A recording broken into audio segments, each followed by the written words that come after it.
నమస్తే, welcome to APTS Telugu news bulletin. ముందుగా headlines చూద్దాం. ఒక జనవరి నెలలోనే 10,000 కోట్ల రెవెన్యూ ఖర్చులు దేనికి చేశావు జగన్ రెడ్డి? నీలాయపాలెం విజయ్. ముఖ్యమంత్రి శ్రీ వైఎస్ జగన్ సమక్షంలో వైఎస్ఆర్సీపీలో చేరిన విశాఖపట్నం చెందిన డాక్టర్ కంచర్ల అచ్యుతారావు.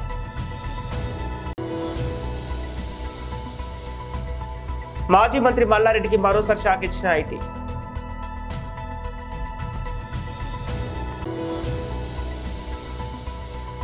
కేఎల్ రాహుల్ ఐపీఎల్లో ఆడడంపై క్లారిటీ. బీఆర్ఎస్ ఎమ్మెల్యే మాజీ మంత్రి మల్లారెడ్డిపై ఐటీ శాఖ మరోసారి పంజా విసిరింది. మల్లారెడ్డి కాలేజీలో మేనేజ్మెంట్ కోటా సీట్లను ఎక్కువ ఫీజుకు యాజమాన్యం అమ్ముకుంటుందని ఆరోపణలు రావడంతో ఐటీ అధికారులు సోదాలు నిర్వహిస్తున్నారు. మల్లారెడ్డి అగ్రికల్చర్ యూనివర్సిటీలో 40 మంది విద్యార్థులకు డిటెన్షన్ చేయడంతో అక్కడ ఉద్రిక్తత పరిస్థితులు నెలకొన్నాయి. లాభాపేక్ష కోసం విద్యార్థులు జీవితాలతో చెలగాటమాడుతున్నారంటూ విద్యార్థులు వారి తల్లిదండ్రులు ఆగ్రహం వ్యక్తం చేస్తున్నారు. లెక్కల్ని రికార్డులో సక్రమంగా చూపించడం లేదనే ఆరోపణలు కూడా ఉన్నాయి. ఈ నేపథ్యంలో ఐటీ అధికారులు సోదాలు నిర్వహిస్తున్నారు. గాయం కారణంగా ఇటీవల ఇంగ్లాండ్తో టెస్ట్ సిరీస్ నుంచి మధ్యలో తప్పుకున్న team India dashing wicket keeper batsmen KL Rahul ఐపీఎల్లో ఆడడంపై స్పష్టత వచ్చింది. కేఎల్ రాహుల్ పూర్తి ఫిట్నెస్ సాధించాడని బెంగళూరులో జాతీయ క్రికెట్ అకాడమీ నిర్ధారించింది. కేఎల్ రాహుల్ ఐపీఎల్లో లక్నో సూపర్ జాయింట్స్ జట్టుకు కెప్టెన్ గా వ్యవహరిస్తున్నాడు. అయితే ఇటీవల కేఎల్ రాహుల్ తరచుగా గాయాల బారిన పడుతున్నాడు. దాంతో అతడు ఐపీఎల్ 2024లో ఆడడంపై అనిశ్చితి నెలకొంది. ఈ నేపథ్యంలో కేఎల్ రాహుల్ ఫ్యాన్స్ కి ఎన్సీఏ నుంచి శుభవార్త అందింది. అయితే ఇప్పట్లో కేఎల్ రాహుల్ వికెట్ కీపింగ్ చేయకపోవడమే మంచిదని, కేవలం బ్యాట్స్మెన్ గా కొనసాగాలని ఎన్జీఏ సూచించింది. ఒక జనవరి నెలలోనే 10,000 కోట్ల రెవెన్యూ ఖర్చులు దేనికి చేశావు జగన్ రెడ్డి? టీడీపీ రాష్ట్ర అధికార ప్రతినిధి నీలాయపాలెం విజయ్ కుమార్ మీడియా సమావేశం ఏర్పాటు చేశారు. ఎన్టీఆర్ భవన్, అమరావతి నుండి ప్రత్యక్ష ప్రసారం.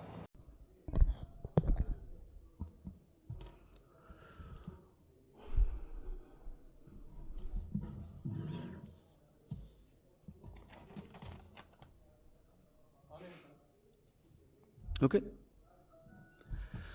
అందరికీ నమస్కారం అండి.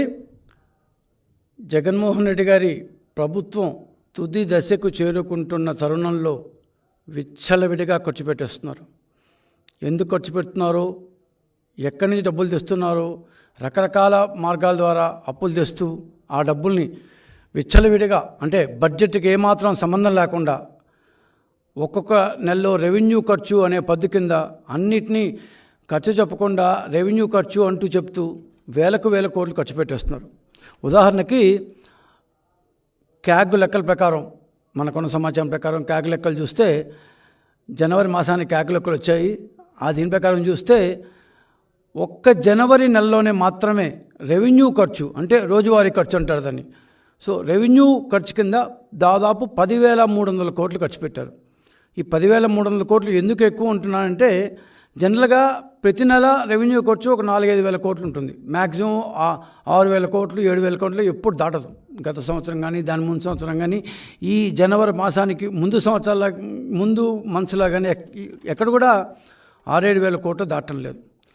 ఆ దాటని పరిస్థితుల్లో ఒక్క జనవరి నెలలో మాత్రమే 11,000 కోట్లు, దాదాపు 10,400 ప్లస్ ఎక్స్ట్రా, ఇంత ఖర్చు ఒక నెలలోనే, అంటే దాదాపు 5,500 వేల కోట్ల రూపాయలు అదనంగా ఖర్చు పెట్టేసింది గవర్నమెంట్.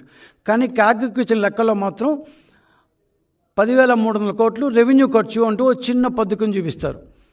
క్యాగ్ కూడా అర్థం చేసుకోవాలి, ఎందుకంటే దాదాపు ఇంత ఖర్చుని ఒక చిన్న స్టేట్మెంట్ కింద రెవెన్యూ ఖర్చు అంటూ ఇచ్చేస్తే ఇంకా ప్రతి నెల ఈ ఏమంటారు గవర్నమెంట్ ఖర్చులు ఇచ్చేం లాభం?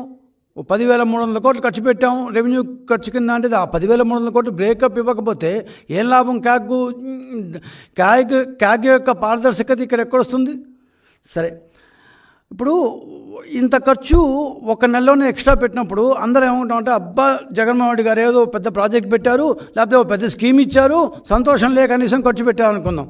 కానీ ఏ స్కీములు లేవు, కొత్తగా ఏ స్కీములు లేవు. మాసానికి 5,000 కోట్లు ఉండే ఖర్చు ఒక్కసారిగా 10,300 కోట్లకు వెళ్ళిపోయింది. 5,000 కోట్ల రూపాయలు అదనంగా ఖర్చు పెట్టారు.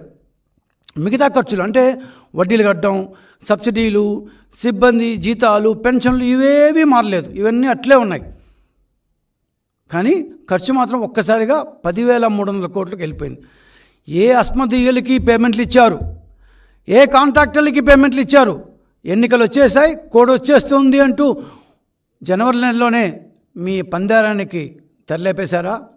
ఎక్కడి నుంచి పెట్టారు ఈ ఖర్చు? కనీసం ప్రజలకి మీరు జీవోలు ఇవ్వరు, అన్ని కాన్ఫిడెన్షియల్ సెక్షన్లో పెట్టేస్తారు.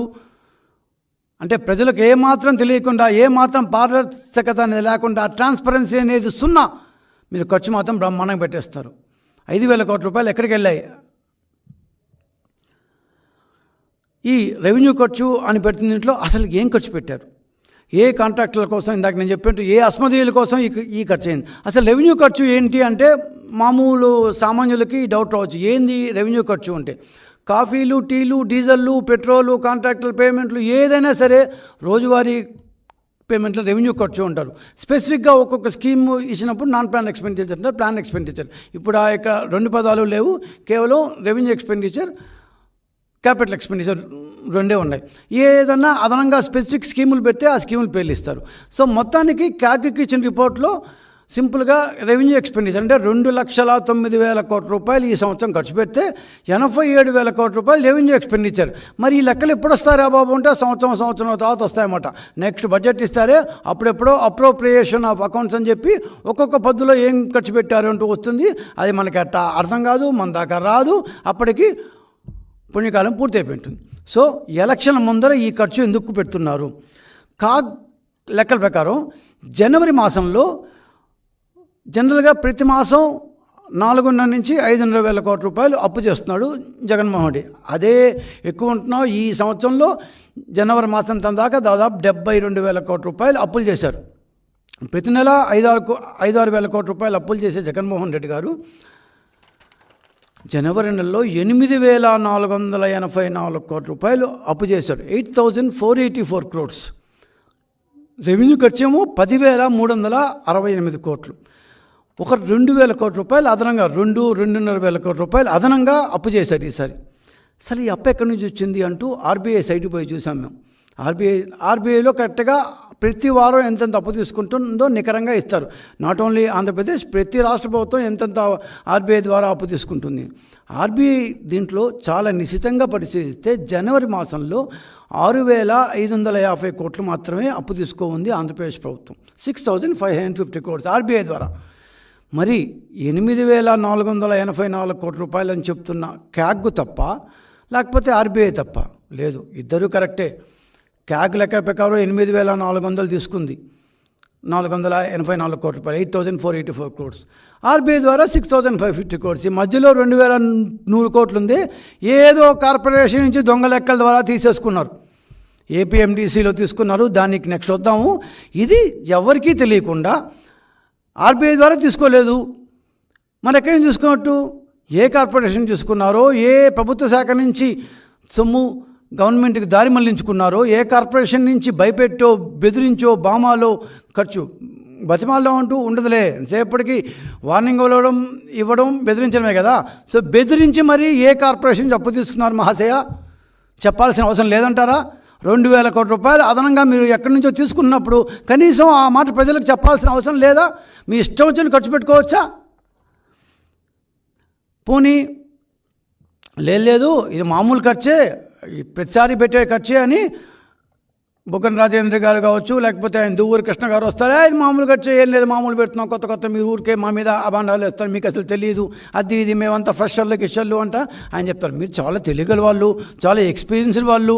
అందుకనే మేము అడుగుతున్నాం సార్, అక్టోబర్లో మీ యొక్క రెవెన్యూ ఖర్చు 5,662 కోట్లు, నవంబర్లో 5,300 కోట్లు, డిసెంబర్లో 6,600 కోట్లు, జనవరి మాసానికి వచ్చేటప్పటికి 10,368 కోట్లు, 4,500 కోట్లు, 5,000 కోట్లు ఒక్కసారిగా పెరిగిపోయింది. సరే మేమేమనుకోమంటే ఏదో అమ్మ ఒకటి స్కీము, ఇంకో స్కీము ఏమన్నా పేమెంట్లు చేస్తుంటారేమోలే, ఆ మంత్ అందువల్ల ఎక్కువ చూపిస్తుంది. ఈ మంత్ ఇట్లాంటి స్కీములు పేమెంట్ చేస్తుంటే లాస్ట్ ఇయర్ కూడా చేస్తుండాలి కదా ఇదే సమయంలో. ప్రతిసారి ఒకేసారి ఇస్తారు కదా, ఒక్కొక్కసారి ఒక్కొక్క మంత్లో ఇవ్వరు కదా. పోనీ లాస్ట్ టైం 2022-23 లెక్కలు గుర్తించాం మేము. చూస్తే అక్టోబర్లో 5,400, ఈసారి 5,600, సో 200 crores ఎక్కింది. లాస్ట్ ఇయర్ నవంబర్లో 5,900, ఈసారి 5,300, ఏం పద్ధలేదు. లాస్ట్ ఇయర్ డిసెంబర్లో 5,100, ఈసారి 6,600, 1,000 కోట్లు పెరిగింది. లాస్ట్ ఇయర్ 7,500 జనవరిలో, ఈసారి 10,300. అట్లా చూసుకుంటే కూడా 3,500 కోట్ల రూపాయలు. వీళ్ళకి వేల కోట్లు అంటే లెక్క లేకుండా పోయింది. అసలు పక్కన ఎన్ని సున్నాలు ఉంటాయో మళ్ళీ వాళ్ళకి తెలిసి కూడా చావదు. వీళ్ళు 7,300 కోట్లు లాస్ట్ టైం పెడితే ఈసారి 10,300 కోట్లు. 3,000 కోట్లు అదనంగా ఏం ఖర్చు పెట్టారు చెప్పరు, అంతా రహస్యం. దట్టు ఎన్నికల ముందు వస్తున్నాయే. పోనీ మేము అనుకున్నాం, పోనీ ఇంట్రెస్ట్ పేమెంట్లు ఏమైనా వడ్డీలు అప్పులు తీస్తున్నారు కదా, వడ్డీలు ఏమైనా ఎక్కువ కట్టారేమో అని. సెప్టెంబర్లో 2,400 కోట్లు, అక్టోబర్లో 2,400 కోట్లు, నవంబర్లో 2,497 కోట్లు, డిసెంబర్లో 2,328 కోట్లు, జనవరిలో కూడా అంతే 2,538 కోట్లు. అంటే ఏమి ఎక్స్ట్రా ఏం వడ్డీలు కట్టలేదు. పోనీ జీతాలు ఏమన్నా ఖర్చులు ఎక్కువ పెట్టారేమో అనుకున్నాం. సెప్టెంబర్లో 4,000 కోట్లు. సీఎం క్యాంపు కార్యాలయంలో ముఖ్యమంత్రి శ్రీ వైఎస్ జగన్ సమక్షంలో వైఎస్ఆర్ కాంగ్రెస్ పార్టీకి చేరిన విశాఖపట్నం చెందిన డాక్టర్ కంచర్ల అచ్యుతరావు గతంలో ప్రజారాజ్యం పార్టీలో క్రియాశీలకంగా పనిచేసి ప్రస్తుతం సేవా కార్యక్రమాలు నిర్వహిస్తున్న అచ్యుతరావు ఆరిలోవ ప్రాంతంలో స్థానికంగా మంచి పట్టున నేతగా గుర్తింపు.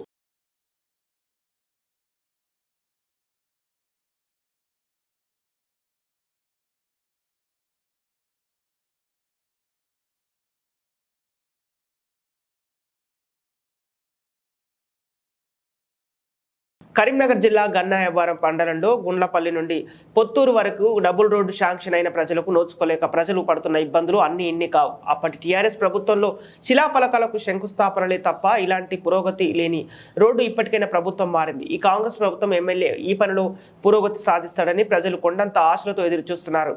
ఇక పని జరిగినా లేదా శిలాఫలకాలకే పరిమితమై వేచి చూడాలి.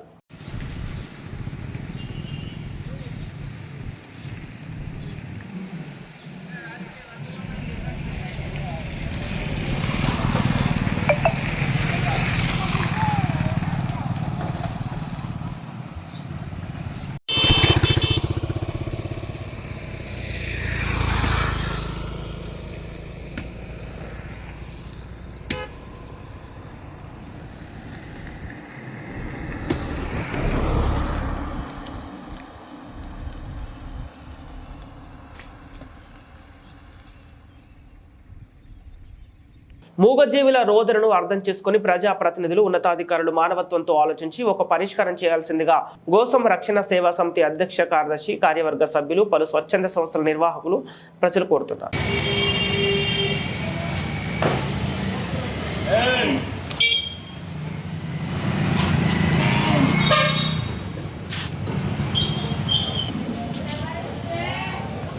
రానున్న 2024 ఎలక్షన్లో ఉమ్మడి పశ్చిమ గోదావరి జిల్లాలో 3 అసెంబ్లీ స్థానాలు ఎస్సీ రిజర్వ్డ్ ఉన్నాయి.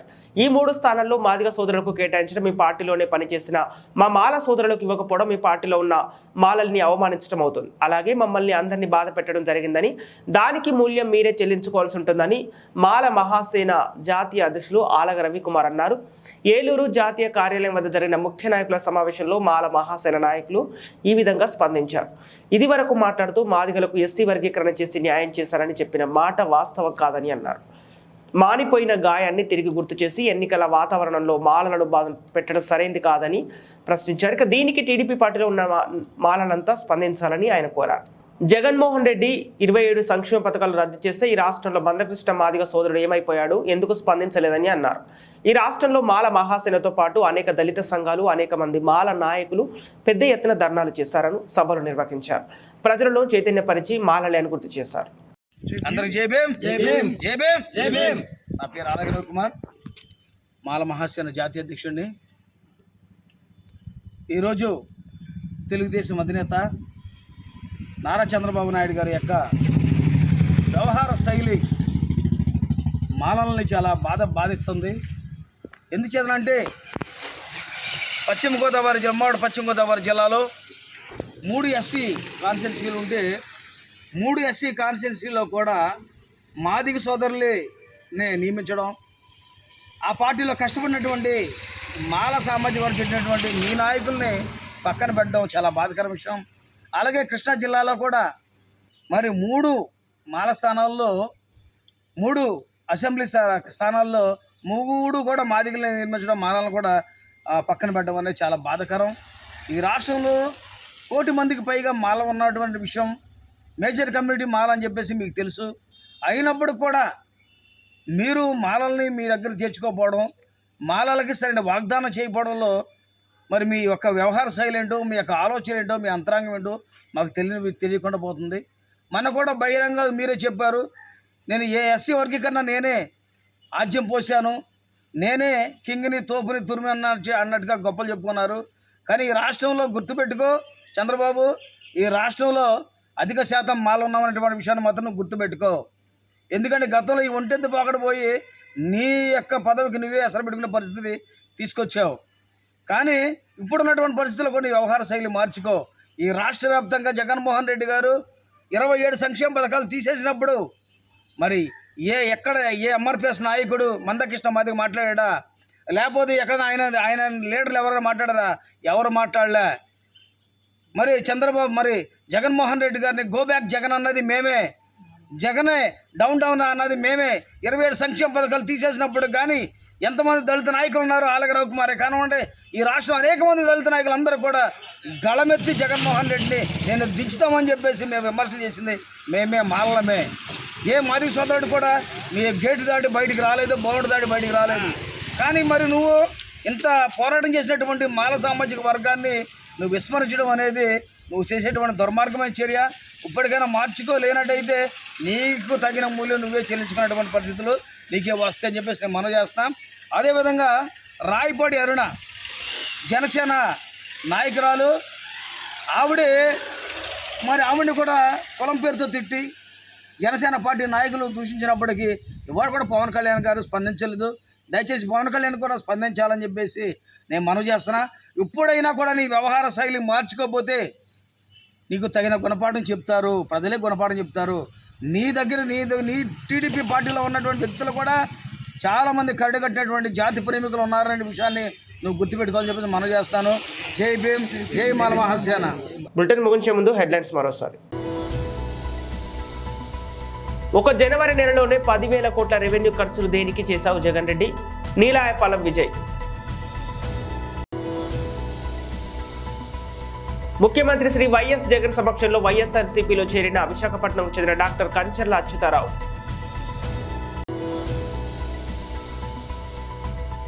మాజీ మంత్రి మల్లారెడ్డికి మరోసారి షాక్ ఇచ్చిన ఐటీ.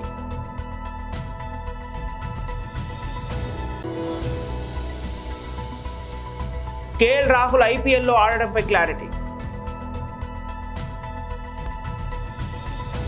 ఇవి ఈనాటి వార్తలు. మరో బులెటిన్తో మళ్ళీ కలుద్దాం.